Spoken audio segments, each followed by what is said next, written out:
Hello and welcome to your MES lesson. I'm Claire.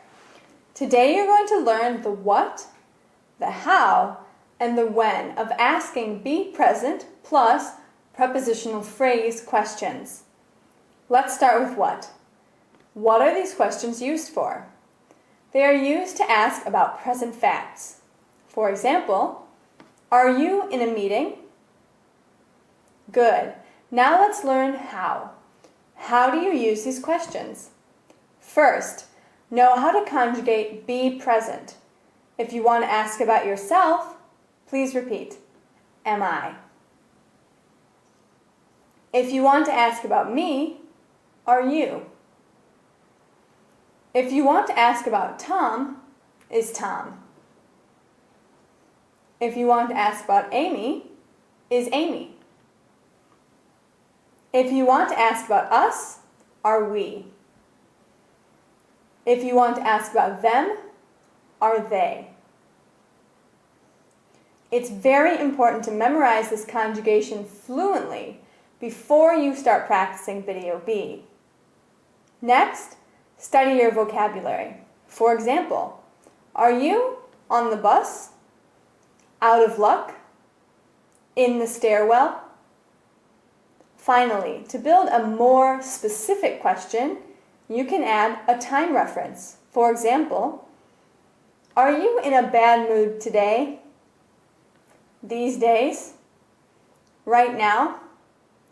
Or another prepositional phrase. For example, are you in a bad mood about the rain? Due to your breakup?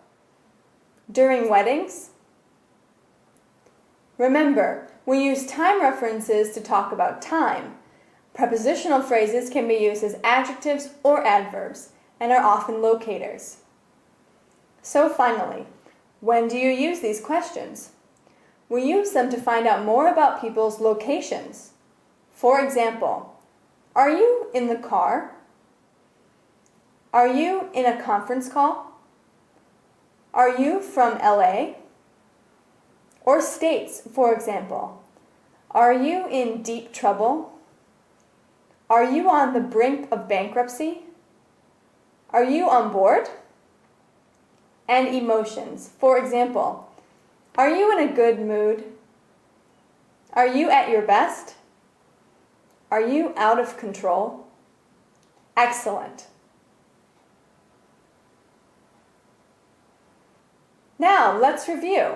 First, what are be present plus prepositional phrase questions used for?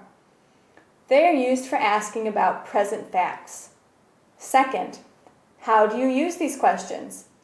You use them by knowing the conjugation of be present and building a more specific question with the vocabulary. Third, when do you use these questions? You use them to learn more about people's locations, personalities, and emotions. Well done. Let's move on to Vedeo B to really practice making your own questions. Remember to keep on reviewing your vocabulary. I'm Claire, and I'll see you back here soon.